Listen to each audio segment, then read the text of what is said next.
As a cartoon, comic and anime channel, I think you guys know by now that I watch a lot of shows, and as a kid, TV was my favourite pastime after a long day at school. But looking back now, I've realised that these kids shows and movies had some of the most scary and menacing villains, which is why today we're looking at some of the best villains from our childhood, whether that's because of their aura, character development, or maybe even how we related to them. So without further ado, let's get into it. Okay, first up we got the villains from Avatar, and I'm not gonna lie, I only watched Avatar recently. I did not watch it as a kid, but as it's a kid's show, it's worth including because it has some of the most well-written and iconic villains who all bring something different to the show. Like Fire Lord Ozai, for example, is a great villain because throughout season 1 and 2 of the story, he is referenced many times as the ultimate force against the nations, and just has so much presence and influence over the story without ever even showing his face, because we actually don't see him until season 3 when Zuko goes back to the Fire Nation. And because of this, it gives Ozai this big bad persona that I know some people don't like because it can feel a bit cliche or overdone in kids shows, but I think Avatar executes it really well, because the confidence to have your big bad shelved until the climax of the story is approaching is something we rarely see. And through this, Ozai also shows that not every villain needs to be super complex or a target for the audience sympathy to be a good villain, and his simple character gives depth to the surrounding villains, that being Zuko and Azula. And since I've talked about Azula in another video, I'll talk about Zuko this time because his redemption arc was a masterclass in character development, because initially his self-proclaimed goal was to capture the Avatar and restore his honor, and that honor could only be restored through regaining his father's approval. So Zuko pursues the Avatar relentlessly, which stops him from being able to find peace within himself, relying on anger to fuel his motives. But he fails repeatedly, and Iroh notices Zuko's anger and tries to encourage him to let go of his shame, but Zuko is adamant that he feels no shame, only pride, to which Iroh says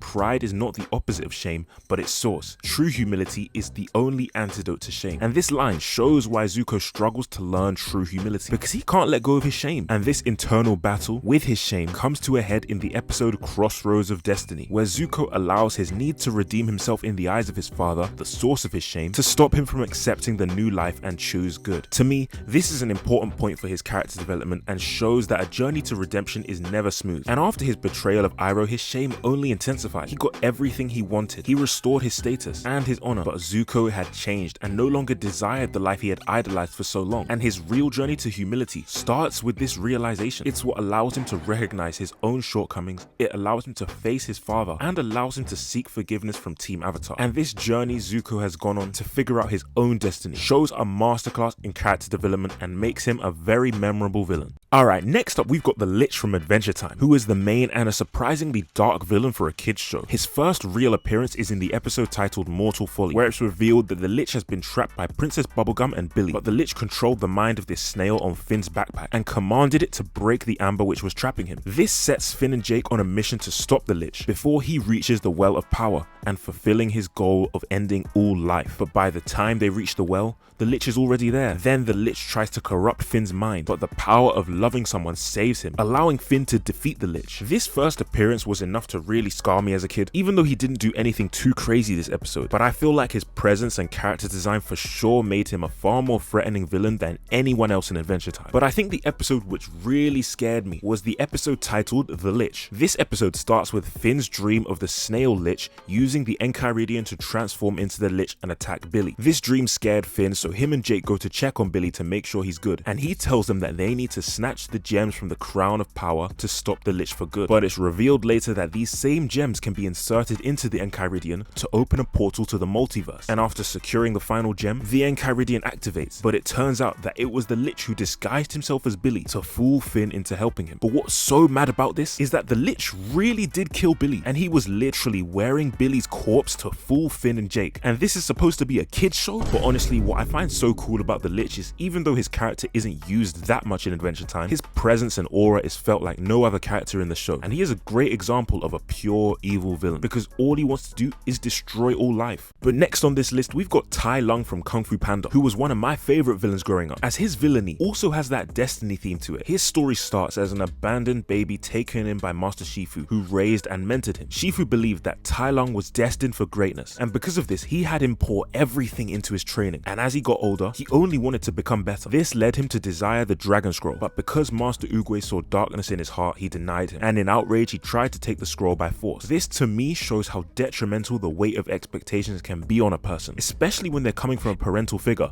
because without the Dragon Scroll, how could he reach his true destiny? The destiny chase is all he's ever known and been taught by Shifu. He wanted to mold him into this perfect warrior, but didn't allow Tai Lung to explore his own interests. He filled his head with things that weren't even set in stone, telling him he's destined for greatness, without specifying that Tai Lung is already great. He sheltered Tai Lung, and when Oogway rejected him, he didn't even comfort him. And what makes his story more sad is how when Tai Lung finally opens the scroll and sees a reflection of himself, he says it's nothing, which serves to show how little value he had for himself, because he was so determined with trying to earn validation from Shifu that he couldn't even see the value in himself. So he is truly a tragic villain who really just wanted validation from their father figure. But next up, we have Cipher, one of my all-time favorites from Gravity Falls, because the show builds him up big time and foreshadows his presence from episode 1. But what is it that makes him so memorable and a perfect antagonist to the story? Because his main goal and motivation was confusing. Why does this triangle-shaped guy want a gateway into the real world? And what is he trying to accomplish? Basically,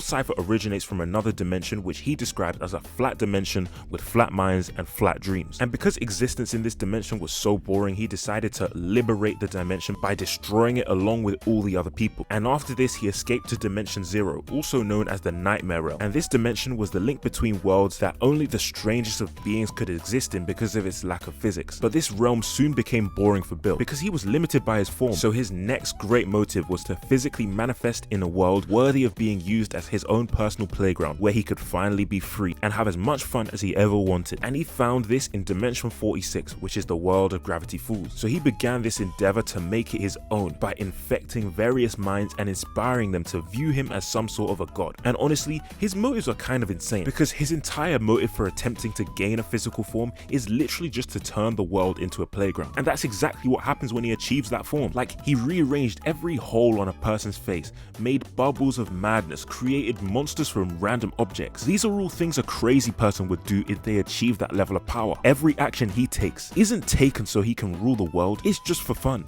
That is all he's chasing. But that's what makes him fun and different as a villain, as one could argue that he isn't evil like the other villains on this list, but the product of his motives cause evil throughout the world. Maybe if the world of Gravity Falls embraced his weirdness, everyone could have been happy, but that was never gonna work, because if a random triangle thing starts inverting your face for a laugh, I can't imagine anybody would embrace it. But overall, I think Bill is a great villain and was definitely one of my favorites growing up. And lastly for this video, we have Lotso from Toy Story 3. This actually wasn't one of my favorite villains growing up because he actually kind of scared me, but I'm grown now, okay? I can look back on this and appreciate how well written Lotso was as a villain. One of the first things to mention about him which makes him such a great villain is his very deceptive appearance. That is, outwardly he is a pink cuddly bear who loves hugs, but inwardly he is evil. He is literally a criminal mastermind with an army of brainwashed soldiers at his fingertips, and his control over the other toys is another reason as to why he was so scary. It feels impossible to escape from him because of all the minions he's convinced and turned into villains. So manipulation is definitely his strongest weapon, and it's that manipulation which has allowed him to convince the other toys to be loyal to him, because he makes them believe it's possible to one day be treated with respect if they survive the suffering long enough. And the toys don't want to go back to a life of reject, so of course they believe him, and their belief is reinforced by the fact that the toys also know Lotso's backstory, that being how he was once loved by a kid but later forgotten and abandoned. So now Lotso makes the other toys suffer because he doesn't want to accept that he was the one who was replaced by his previous owner. He could never believe that someone like himself, who was the most loved, could ever be replaced, and because he was treated like trash, he has convinced himself that every other toy will also suffer the same fate and be treated like trash. Definitely the most tragic villain in the Toy Story trilogy.